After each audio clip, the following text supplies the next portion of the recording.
살인이라는 거를 인간이 아닌 AI에게 시켜버리면 결과적으로 누가 잘못한 건지를 잡아내기 어렵게 됐어요. AI를 만든 사람의 문제냐, 사용한 사람의 문제냐. 박사님 말씀 들으니까 저는 무섭습니다. 그래서 저는 AI 시대에 언노운을 정복하는 거라고 생각해요. 내가 모르고 있다는 걸 진짜 모르는 거. 내가 모르고 있다는 걸 진짜 모르니까 AI한테 물어보지도 못해요. 이럴 때일수록 우리가 소위 좀 판을 짤 줄 아는 그런 기획자의 뇌랄까요? 그러니까 AI의 주인이 돼야죠. AI의 지배를 받는 게 아니라. 요즘 챗GPT나 제미나이, 퍼블렉시티 얼마나 사용하세요? 쓰세요, 피디님? 저는 가끔 자막 쓸 때 네. 좀 톡톡 튀는 걸 쓸 수 있을까 해서 학습을 그쪽으로 좀 많이 시켜놨어요. 저는 글로벌로 좀 정보를 받고 싶어서 제미나이를 많이 씁니다. 이게 AI가 벌써 특이점이 왔다는 얘기도 많거든요. 그래서 우리 루팡이 분들이 좀 불안해하실까봐 모셨고, 또 AI 시대에 우리 마케터라면 맨날 이런 실무의 입장에서 AI만 얘기할 게 아니라 도대체 우리 실무자들의 뇌는 어떻게 펑션해야 되는지 그것도 궁금해서 오늘 장동선 박사님 모셨습니다. 반갑습니다. 저는 장동선의 궁금한 뇌 유튜브 채널도 운영하고 있는 뇌과학자 장동선입니다. 반갑습니다. 박사님은 어떤 AI에? 저는 모든 종류를 다 깔아놓고 써보는 스타일이에요. 그래서 기본적으로 챗GPT 쓰고 챗GPT 안에서도 이제 여러 모델들을 골라가면서 써보는 스타일이고, 제미나이는 요즘 재밌는 게 이제 구글 검색하면 기본적으로 제미나이가 답을 해줘서 따로 쓰기보다는 서브로 쓰고 있는 중이고, 그리고 이제 논문 리서치나 컨텐츠를 많이 만드는 입장에서는 퍼플렉시티가 굉장히 편리해요. 왜냐하면 논문 출처 같은 것도 많이 알려줘서 퍼플렉시티 기본적으로 많이 사용하고 있고. 그러면은 박사님 입장에서 이것만큼은 나 AI 절대 안 쓴다. 인간관계를 대체하는 용도로 쓰지 않습니다. 내가 뭐 슬프거나 외롭거나 사람하고 대화하고 싶다라고 할 때는 그냥 카톡이나 문자 날리고 전화하고 이러지, 그 대체 용도로 AI를 사용하는 일은 거의 없어요. 요즘 연애하는 AI 많이 나왔잖아요. 내 감정을 들어주고 플러팅하고 진짜 실제 사람보다 더 감정적으로 엮이게 만드는 AI. 얘는 영화화 같은 뭐 그런 거죠. 그렇죠. 근데 그 AI를 왜 만들었을까, 회사들이? 저는 결국 물건 팔기 위해서 만들었다고 그렇죠. 생각해요. 그러니까 인간과 감정적인 교류를 쌓도록 AI를 만드는 것 뒤에는 더 많은 소비를 유도하고 더 많은 것들을 팔 수 있기 위해서 이런 서비스들이 나오는 거라고 생각해서 좀 조심할 필요가 있다. 근데 AI가 이 정도면 판이 바뀌는 거잖아요. 산업혁명 이후에 인터넷, 그 다음에 저는 이 AI 세상이라고 생각하는데, 이렇게 되면 도대체 우리 뇌가 아예 쓸모 없어지는 건 아니잖아요. 이 네. 토론을 최근에 다른 뇌과학자분하고 네, 했어요. 네, 뇌가 필요 없어지는가 아니면 더 필요해지는가. 제가 토론을 했던 그 뇌과학자분은 뇌인지 필요 없다. 우리 뇌는 어차피 쓸모없는 생각이나 하고 안 좋은 것도 상상해내고 AI한테 다 맡기는 게 낫다, 이렇게 말씀하셨고, 저는 반대로 AI 시대에 우리가 뇌를 지키기 위한 노력들이 더 필요하다. AI도 결국 인간의 뇌로부터 학습을 해서 여러 데이터들을 얻은 거기 때문에 결과적으로 우리가 뇌를 더 잘 써야만 AI 시대에 살아남을 수 있다, 이렇게 얘기하는 쪽이거든요. 저도 박사님 말씀에 더 공감합니다. 저는 이럴 때일수록 우리가 소위 좀 판을 짤 줄 아는 그런 기획자의 뇌랄까요? 네. 그러니까 AI의 주인이 돼야죠. AI의 지배를 받는 게 아니라. 그러면 도대체 우리는 어떤 사고를 하고 어떤 질문을 던지고 이런 시류에 잘 타서 활용을 잘하면 살 것인가 고민이 많이 드는 요즘입니다. 그렇다면 주도적으로 내가 AI를 활용해서 얼마나 많은 것들을 할 수 있는가가 더 중요해지는 것 같아요. 뇌과학자 입장에서 그러려면은 우리 뇌가 평상시에 어느 쪽으로 좀 훈련이 돼야 된다라고 생각하시는 거 있을까요? 그러니까 저는 여기에서 자주 사용하는 비유가 경작자와 개척자의 딜레마라고 하는 거예요. 예를 들어서 내가 아이 교육을 시키려고 해요. 네. 이미 이걸 공부하고 이렇게 시험을 봐야 잘 성공할 수 있어라고 한 매뉴얼이 나와 있으면 굳이 새로운 거 할 필요 없잖아. 이거는 대표적인 경작자의 전략이에요. 근데 이제 AI 시대에는 요 경작자의 전략을 인간보다 AI가 훨씬 잘해요. 왜냐면 아무리 많은 데이터가 있어도 AI는 다 학습할 수 있고, 그러니까 더 이상 경작자의 전략으로 먹고 사는 건 어려워지는 거예요. 그러려면 개척자의 뇌를 가져야 되는데, 개척자의 뇌는 뭐냐면 던져보지 않은 질문을 던지고 답이 없는 문제에 도전하고 새로운 것들을 시도할 수 있는 능력이죠. 이게 점점 무서워지는 게, 제가 엊그저께 구글 출신의 AI 리서처랑 대화를 했어요. 그랬더니 이미 챗GPT랑 모든 AI가 어떤 사람이 프롬프트를 넣고 질문을 던질 때 우리의 질문 수준을 분류해버린대요. 그러니까 무슨 얘기냐면, 어떤 사람들은 내가 백날 AI한테 물어봐도 별거 없던데 라고 하는 사람들이 되게 많죠. 내가 던진 질문이 수준이 낮으니까 AI가 GPU 몇 장 사용 안 하고 아 얘는 대충 답 줘도 알아서 알아듣는 카테고리아로 AI가 나에게 깊이 있는 답을 주지 않는. 반면에 이 질문을 한 번도 해보지 않은 질문인데 이거는 내가 GPU를 되게 많이 사용해야지만 답을 줄 수 있는 생각해볼 만한 거리인데 라고 하면은 다른 카테고리로 가면서 내 질문의 깊이가 분석을 당해서 AI가 나에게는 훨씬 심도 있는 답을 주기도 하는 거죠. 그러니까 어떤 의미에서 있어서 이미 우리도 모르는 사이에 인간의 질문 수준에 의거해서 AI가 어떻게 보면 인간 계급을 분류하고 있는 게 암묵적인 세상으로 들어갔다라고도 볼 수 있는 거죠. 그렇죠. 그러면은 뇌를 훈련시키는 방법, 사고력이네요 결국에는. 그렇죠. 근데 이 사고력이라고 하는 거 그리고 좋은 질문을 던지는 건 어떻게 생겨나냐면 하나는 한 분야에 내가 전문성을 가지고 쭉 공부해온 무언가가 있어야 돼요. 내가 그냥 베낀 답, 남들이 내주는 답, 온라인에 떠도는 답만 알고 있으면 내 질문이 깊이 있을 수가 없는 거예요. 자기만의 띠어리도 있어요. 그렇죠. 네. 근데 백날 혼자 공부해도 이것만을 가지고 안 되거든요. 다양한 경험을 해야 되고 다양한 사람들을 만나야 되고 내 뇌가 담을 수 있는 세상의 그릇을 넓히기 위한 노력이 필요한 거죠. 두 가지가 함께 가야 내가 더 좋은 질문을 던질 수 있고 또 개척을 할 수 있는 능력이 생긴다 이렇게 보고 있습니다. 대박 재밌다. 미치겠다. 그러면은 어쨌든 AI한테 사고가 잘 된 질문을 하기 위해서 우리는 머리를 쓴다고 생각하는데 사실 피지컬리 경험을 또 많이 해야겠네요. 그렇죠. 그래서 저는 AI 시대에 되게 중요한 게 뭐냐면 언노운을 정복하는 거라고 생각해요. unknown. 내가 모르고 있다는 걸 진짜 모르는 거. 내가 모르고 있다는 걸 알아야 야 이거 좀 가르쳐줘, 이거 좀 갖고 와야 물어보지. 내가 모르고 있다는 걸 진짜 모르니까 AI한테 물어보지도 못해요. 그래서 저는 되게 중요한 게 그 모르고 있다는 걸 진짜 모르는 게 깨지는 가장 효율적인 방식은 나와 다른 세계를 경험하는 나랑 다른 사람들과 교류하고 만나는 거다. 이게 기본이에요. 소셜 러닝. 맞아요. 여기에서 내가 모른다는 걸 알았어. 그러면 이제 치트키가 생긴 거죠. 중요한 문득 떠오른 게 그러면 우리는 오감을 되게 잘 쓰는 트레이닝을 해야겠다는 생각이 드는데요. 깜냥 안에서만 질문하는 게 아니라 뭔가 계속 확장성을 가지면서. 그렇죠. 근데 그 오감을 나 혼자만 쓰는 게 아니라 다른 사람이 쓰고 있는 감각, 다른 사람이 쓰는 언어와 계속해서 비교하고 소셜 연결하면서 러닝을 업데이트 시켜 나가야지만 내 뇌가 이제 담을 수 있는 세상의 그릇이 커지는 거죠. 어떠세요, 피디님? 저도 프롬프트를 좀 바꿔야 될 것 같아요. 그러면 VR에 대해서 좀 여쭤볼게요. 네, 좋아요. 가상현실. 그러면 AI와 VR이 결합된 그런 상품들이 많이 유통되는 세상에 결국에 게임 회사 같이 뭔가 세계관을 그려낼 수 있는 회사들이 굉장히 또 유리한 위치에 있는 거예요. 맞아요. 결국은 스토리텔링을 하고 세계관을 그릴 수 있는 게 되게 중요한데 VR보다도 AR의 가능성이 훨씬 커지고 있어요. 조만간 아마도 1, 2년 안에 AR을 사용하는 게 되게 일상화가 될 수가 있는데 지금 글래스 쓰고 계시지만 이 안경을 딱 쓰는 순간 되게 다양한 정보들이 동시에 보이는 거죠. 예. 이제는 내가 베트남 가면 저쪽 사람이 베트남어로 얘기하면 실시간 자막이 올라오듯이 내 글래스에 저 사람의 말이 한국어로 다 보이는 거예요. 내가 말을 하는데 저 사람이 글래스 쓰고 있으면 한국어가 베트남어로 보이는 거예요. 그러니까 이러한 형태의 인터랙션이 이제 증강현실을 통해서 가능해지게 되면 언어 차이 때문에 생겨나게 된 많은 장벽들이 무너지면서 세계 시장이 열리게 된 부분들이 또 많을 거고. 저는 공통된 플랫폼, 예를 들면 다 똑같이 구글을 쓰고 그러고 있으면은 국경을 넘어서 존재했던 그런 것들이 다 사라지는 거 아닌가라는 생각이. 아마 그 안에서도 그걸 사용하는 방식들은 조금씩 달라질 것 같아요. 예를 들어서 글로벌하게 사용되는 여러 앱들이 있잖아요. 되게 재밌는 게 이제 해외에서 틴더라고 하는 앱은 뭐 만남을 위해서라고는 하지만 그 만남이 대부분 약간 성적인 만남인 경우들이 많죠. 근데 국내에서 틴더 마케팅하는 광고를 보면서 재밌었던 게 너희 동네 친구를 찾아봐. 친구 만남 서비스 이렇게 포장이 되죠. 그러니까 똑같은 앱이지만 어느 문화에 가느냐에 따라서 약간 다른 형태의 식으로. 사용성이나 다른 형태의 이제 포장이 생기는 것처럼 제가 볼 때 이제 기술 자체는 전 세계를 연결하겠지만 그걸 사용하는 고유한 방식에 있어서는 또 문화 국가 간의 차이들이 생기지 않을까 생각이 됩니다.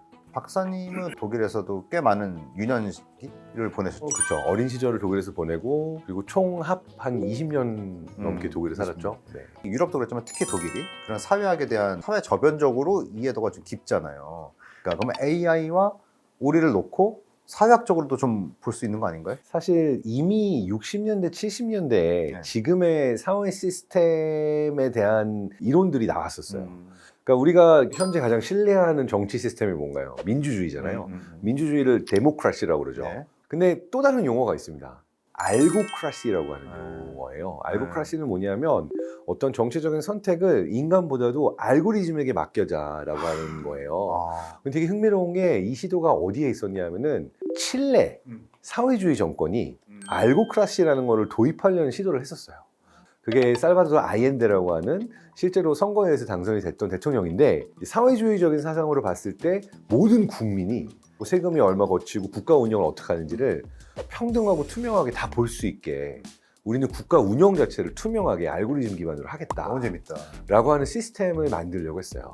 그 프로젝트를 진행하려고 할 때 CIA에서 이건 절대 안 된다, 이거 위험하다라고 해가지고 그 프로젝트가 시행되기 직전에 군부 독재를 하도록 유도해서 그 아이엔데 정권을 제거했었어요. 근데 이제 시스템들이 실제로 국가에서 운영이 됐어도 당시 70년대에는 실제로 우리가 상상하는 것만큼 채집할 수 있는 자료도 별로 없을 거고. 그렇죠. 근데 흥미로운 거는 어떻게 보면은 인간이 정치적인 이유로 휘둘리는 거에 비해서 알고리즘에 의해서 통치가 되는 시스템이 더 안전하고 더 정의롭고 더 낫지 않을까라는 사고를 했었는데 비슷한 사고를 지금 AI가 발전해서 많은 사람들이 다시 하기 시작했죠. 그래서 그러한 측면에서 보게 되면 AI라는 게 단순히 우리의 어떠한 직업이나 일상에서 사용 요것만 바꾸는 게 아니라 사실은 우리가 믿고 신뢰하는 어떤 정치, 사회, 종교적인 시스템에까지 영향을 끼치는 거는 시간 문제라고 볼 수 있죠.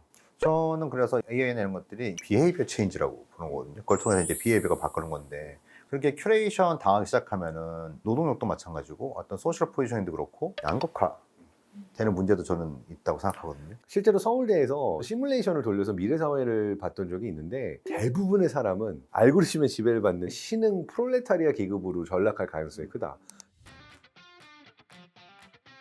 저는 사실 정확히 그렇게 가고 보고 있다. 있거든요.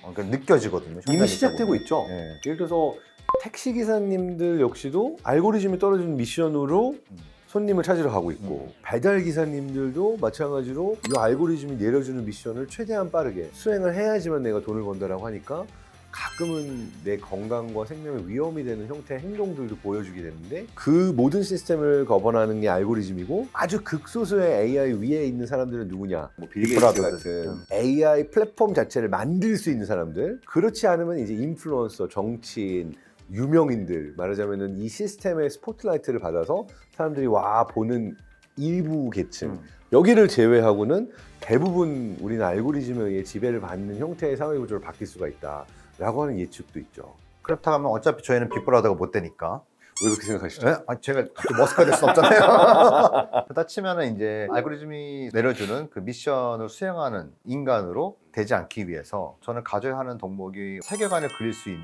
기획자의 능력을 생각을 하거든요. 저는 창의성이죠. 창의를 갖기 위해서 이제 저는 이 학교의 교과목도 좀 많이 바뀌어야 된다고 생각하는데 그러면 우리 아이들을 어떻게 키워야 될까요? 무슨 공부를 시킬까요? 일단 우리 아이들에게 가장 중요한 공부 중에 하나는 사람 공부라고 생각해요. 앞으로 30년 안에는 5세 미만의 어린이가 100명당 1명 아래로 떨어질 거라고 그래요. 우리나라의 경우에는. 그리고 전 세계적으로 핵가족화, 청년 세대의 외로움 되게 커질 건데 인구 구조로 보면 점점 더 외로워질 거거든요. 거꾸로 말하면은 사람으로부터 위로받고 사람과 감정적인 교류를 하는 빈도보다 그걸 AI랑 하는 사람들이 많아질 거라는 얘기죠. 근데 이거는 좋지 않다고 봐요. 그 사람과의 경험이 제대로 쌓여지지 않은 상태에서 AI와의 경험을 먼저 해버리게 되면 인간성, 사회성, 감정 이 부분에 있어서 헷갈릴 수가 있고 그건 거꾸로 말하면 한 명 한 명의 자아 정체성과 정신 건강에도 굉장히 큰 문제가 될 수 있다. 이것도 지금 현재 보여지고 있는 문제 중에 하나입니다. 전 세계적으로 온라인에서 만나고 있는 사람들의 숫자가 오프라인보다 압도적으로 많아진 시점 이후로 불안장애, 우울, 자살률, 정신건강 문제들이 높아지고 있거든요. 그래서 저는 다음 세대 우리 아이들에게 되게 중요한 스킬 중에 하나는 사회성이고 인간과 어떻게 대화하고 감정을 읽어주고 공감하고 교류하는가 이 연습이 되게 많이 필요하고 결국 여러 사람들이 함께 모여서 인간에 대한 좋은 경험을 가지고 있으면 AI는 AI대로 사람은 사람대로 잘 쓸 수 있게 될 텐데 그게 지금의 가족과 지금의 학교로만 되진 않아서 공감합니다. 어떻게 보면은 새로운 사회적인 구조들이 좀 만나져야 되는 게 아닌가. 난 너무 격하게 공감합니다. 근데 박사님 말씀 들으니까 저는 무섭습니다. 너무 무서운데요? 좀 무서운 부분이 네, 있죠. 네. 그래서 사실은 교육과정 안에 AI 윤리도 들어가야 되고 AI 러도 있어야 되고. 그건 이미 들어가고 있죠. 이게 또 다른 재밌는 주제인데요. 법 자체가 기본적으로 바뀌어야 되는 이유가 있어요. 지금 현행법은 인간만이 자유의지를 가지고 있고 인간만이 선택할 수 있는 존재를 보고 있어요. 그래서 법 철학의 기본이 되는 게 인간의 자유의지와 인간의 선택이에요. 근데 요 문제를 벗어날 수 있는 유용한 회색 지대가 살인이라는 거를 인간이 아닌 AI에게 시켜버리면 결과적으로 누가 잘못한 건지를 잡아내기 어렵게 됐어요.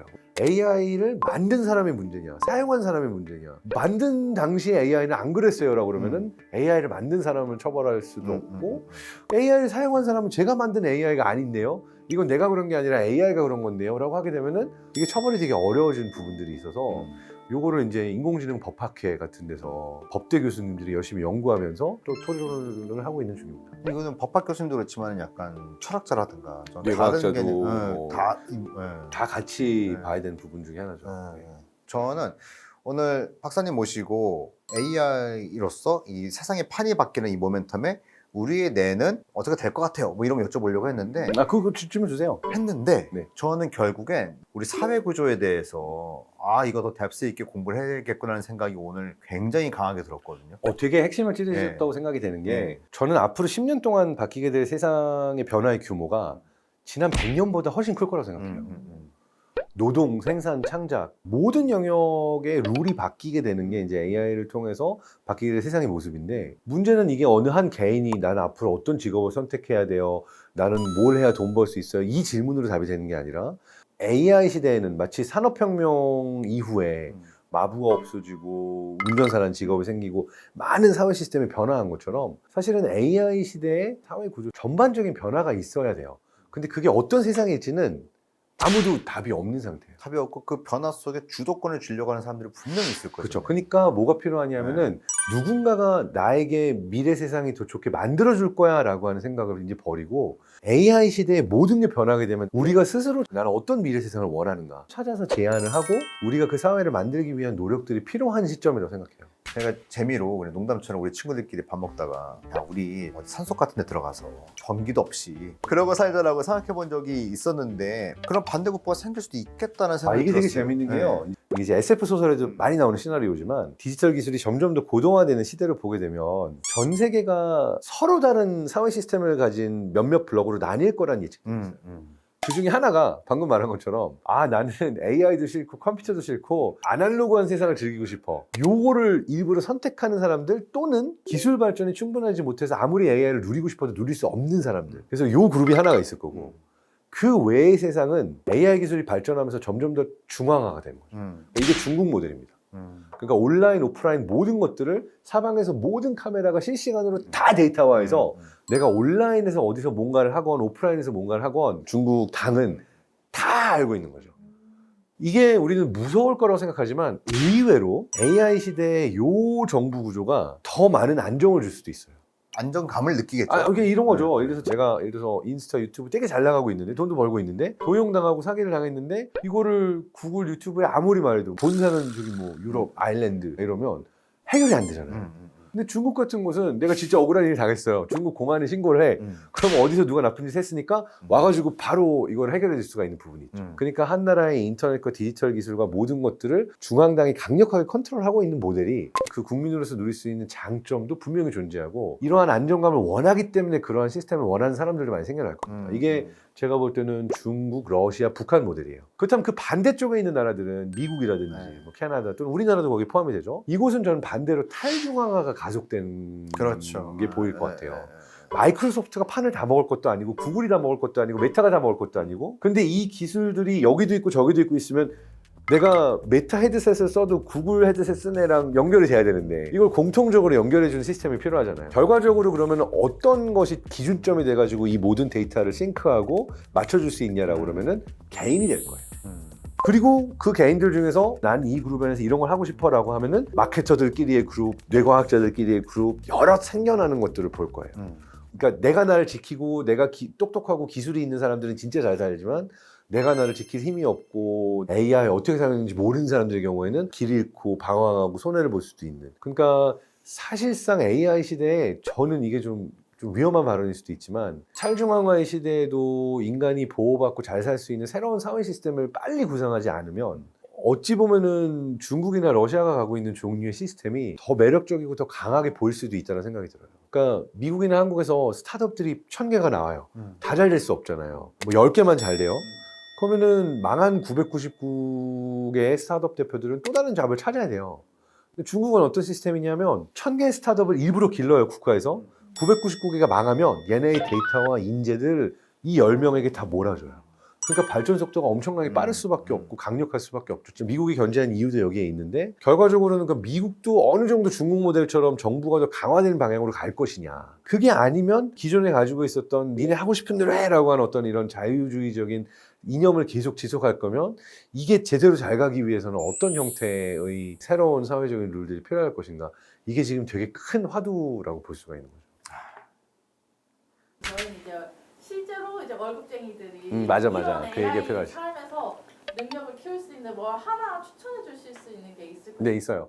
저는 개인적으로 AI를 사용할 때 이렇게 했으면 좋겠어요. 실제 세상에서 정말로 내게 필요한 무언가들을 만들어 보는데 AI 기술을 사용하는 것만큼 빨리 배우는 게 없다라고 생각을 합니다. 최근에 제가 봤던 뉴스 기사 중에는 이제 한창 자영업자들 힘들고 이러니까 어떤 중학생들이 힘들어하는 삼촌, 우리 부모님들이 이게 되게 좋은 가게인데 와서 사 먹어주세요 라고 하는 거를 맵을 만들어서 올렸어요. 사람들이 야 너무 기특하다, 야 애들이 이런 거 만들어서 올렸네 라고 해가지고 실제로 거기 매출이 늘고 사람들이 찾아가게 된 거죠. 또 다른 하나는 이 중학생들이 게임만 하려고 이 프롬프트를 썼을 때 이게 나왔을까? 아니죠. 그러니까 우리 엄마 아빠, 우리 할머니 할아버지와 함께하고 다른 사람을 보니까 마음이 먼저 움직인 거죠. 니즈들이 네, 보인 네. 거죠. 여기서도 또 강조하고 싶은 게 AI 프롬프트를 넣을 때 다양한 사람들이 모여서 이것도 해보자 저것도 해보자 라고 하면은 훨씬 다양하게 내 레퍼토리가 더 넓어지는 경험도 할 수 있다라는 얘기도 하고 싶습니다. 저는 오늘 이 시간이 너무 좋았어요. 개인적으로. 정말 한 수 배우고 싶었거든요. 제가 마케팅에서 또 배워야 되는데. 아닙니다. 저는 이 AI 시대에 기획을 할 수 있고 판을 짤 수 있는 이 인격체는 어떤 형성일까? 되게 궁금했었는데 오늘 박사님과 대화를 통해서 박사님만의 어떤 사회 구조에 대한 고민 이런 것들을 제가 좀 엿볼 수가 있어서 저는 오늘 진짜 많이 배웠거든요. 아유, 저도 저희 뇌가 잘 연결이 된 것 같아서 네. 재밌었고 시작하려고 하니까 끝났네요. 감사합니다. 감사합니다. 고맙습니다.